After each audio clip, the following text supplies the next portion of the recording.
एक गांव में एक बड़ा साहूकार रहता था। साहूकार बड़े पैसे वाला था। आसपास के कई गांव में उसका बड़ा नाम था। लेकिन इस साहूकार को अपने पैसों का, अपने रुतबे का और अपने नाम का बड़ा ही घमंड था।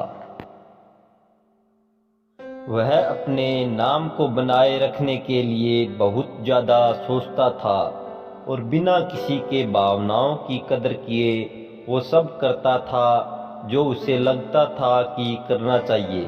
साहूकार को कई सालों बाद एक संतान प्राप्त हुई थी।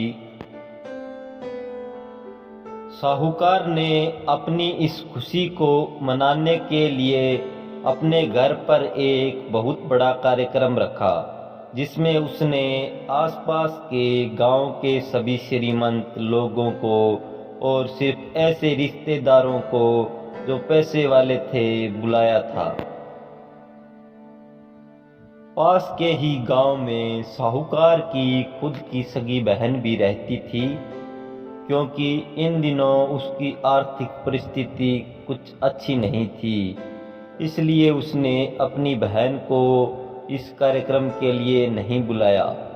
साहूकार ने जिस कार्यक्रम का आयोजन किया था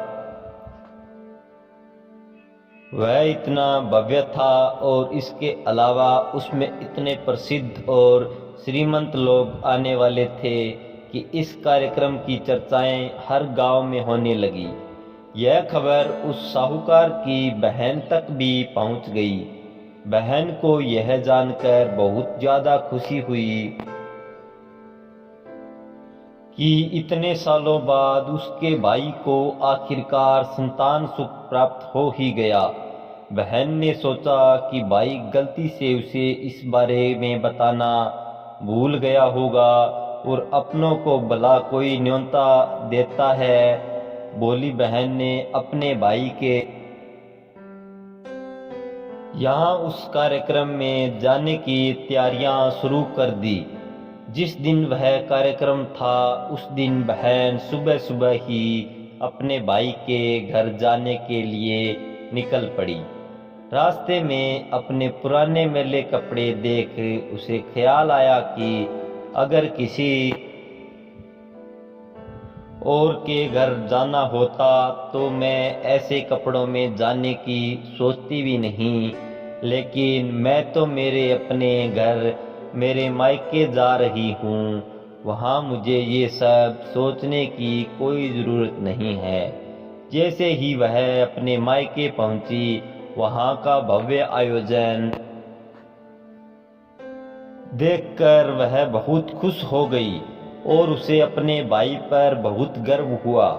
वहाँ पर वह जल्दी से जल्दी अपने भाई को मिलकर उसकी खुशी में शामिल होना चाहती थी। वह तुरंत सीढ़ियाँ चढ़कर घर के अंदर प्रवेश कर गई। उसने देखा कि उसका भाई मेहमान के तौर पर आए सभी धनाढ्य और नामी लोगों का स्वागत करने में व्यस्त है।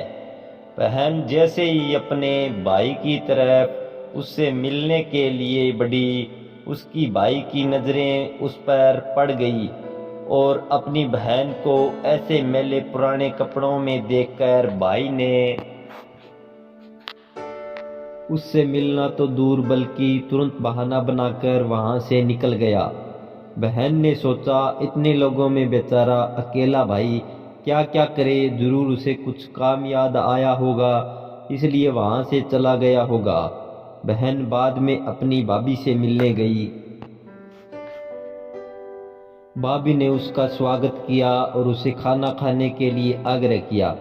बहन ने सोचा ठीक है, पहले खाना खा लेती हूँ, फिर बाद में आराम से भाई से मिल लूँगी। बहन खाना खाने के लिए पंगत में बैठी। साहूकार भाई ने देखा कि अपने सभी धनवान मेहमानों के बीच उसकी गरीब बहन बैठी हुई। सभी कीमती पोशाक पहने लोगों के बीच उसकी बहन जो पुराने मेले कपड़े पहनकर बैठी थी, यह साहूकार से देखा नहीं गया। उसने अपनी बहन को अपने पास बुलवाया भला बुरा सुनाया और वहां से जाने के लिए बोला। बहन ने अपने सपने में भी नहीं सोचा था कि उसके साथ कभी ऐसा व्यवहार भी हो सकता है, और वह भी उसके खुद के मायके में। अपना अपमान होने के बाद बहन तुरंत अपने घर ससुराल जाने के लिए चल पड़ी। बहन इस बात को पचा ही नहीं पा रही थी कि उसके अपने भाई ने उसके साथ इतना बुरा व्यवहार किया। उसकी आंखों से आंसू नहीं थम रहे थे। रास्ते में उसे अपनी पुरानी दोस्त मिली। उस दोस्त ने उसे रोने का कारण पूछा। हालांकि बहन उसे कुछ भी नहीं बताना चाहती थी, लेकिन दोस्त के बार बार पूछने पर उसने उसके साथ हुई सारी घटना उसे बता दी। उसकी दोस्त एक समझदार महिला थी और काफी प्रैक्टिकल सोचने वाली थी। उसने कहा, अगर तुम मेरी बात मानो तो एक दिन तुम्हारा भाई खुद तुम्हें अपने यहाँ बुलाएगा और तुमसे माफी मांगेगा। बहन ने उससे कहा कि मैं तुम्हारी हर बात मानूंगी, बताओ मुझे क्या करना होगा। दोस्त ने कहा कि तुम इस अपमान को, इस दुख को एक दिशा दे दो और कोई गृह उद्योग शुरू कर दो। उसमें इतनी मेहनत करो कि उस काम में तुमसे अच्छा कोई भी ना हो। बहन को अपने दोस्त की बात सही लगी। उसने घर पहुंचकर अपने आंसू पोंछ कर उसी दिन से एक गृह उद्योग शुरू किया। उसने दिन रात मेहनत की, अपने साथ कई और गांव की महिलाओं को जोड़ा और देखते ही देखते उसका गृह उद्योग चल पड़ा। कुछ ही सालों में आसपास के 50 गांव में उसका नाम और रुतबा काफी बढ़ गया और अब वह पैसों के मामले में अपने भाई से भी ज्यादा बड़ी बन गई। भाई को भी जब यह पता चला कि उसकी बहन इतनी श्रीमंत हो गई है, तो उसने सोचा कि एक बार उससे मिलकर आया जाए। वह जब अपने बहन को उसके घर मिलने पहुंचा तो बहन ने उसका किसी राजा महाराजा की तरह स्वागत किया, उसके पसंद खाना खिलाया। बहन का ऐसा व्यवहार देखकर भाई को अपनी पिछली गलती का एहसास हुआ, इसलिए उसने अपनी बहन को अपने घर होने वाली पूजा के लिए आमंत्रित किया। कुछ ही दिनों बाद बहन अपने भाई के यहाँ उस पूजा के लिए पहुंच गई। जैसे ही बहन अपने भाई के घर पहुंची, उसका भाई उसके स्वागत के लिए दरवाजे में ही खड़ा था। बहन अपनी महंगी गाड़ी में आई थी। उसने बहुत कीमती साड़ी और उससे भी ज्यादा कीमती गहने दागिने पहन रखे थे। बहन का ऐसा ठाट बाट देखकर सिर्फ भाई नहीं बल्कि उसका पूरा गांव दंग रह गया।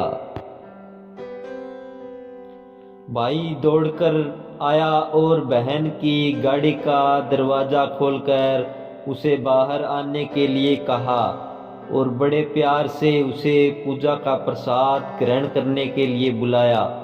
बहन को इस बार 12 पकवान परोसे गए थे। चांदी की थाली में उसे खाना दिया गया था, वह साथ में एक सोने की चम्मच भी रखी गई। उसके बैठने के लिए बेशकीमती पाट रखा गया था।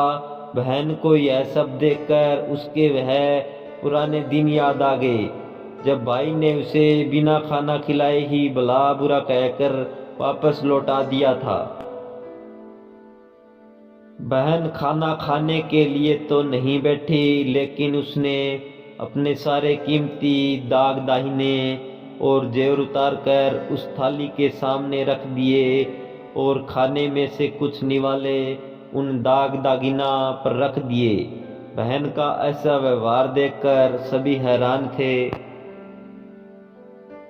किसी को समझ नहीं आ रहा था कि बहन ऐसा क्यों कर रही है।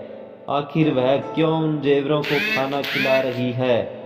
जब सभी ने उससे पूछा कि वह क्यों ऐसा कर रही है, तब बहन ने सबके सामने बताया कि आज जो उसका इतना मान सम्मान हो रहा है वह दरअसल उसका नहीं, उसके इन्हीं कीमती दाग दागिनों और कपड़ों का हो रहा है। क्योंकि मैं तो अभी भी वही पुरानी साहूकार की बहन ही हूँ। अगर कुछ बदला है तो वह मेरी परिस्थिति है, मेरे कपड़े और गहने हैं। भाई ने अपनी गलती का एहसास होने पर इस बार अपनी बहन के पैर पकड़कर माफी मांगी।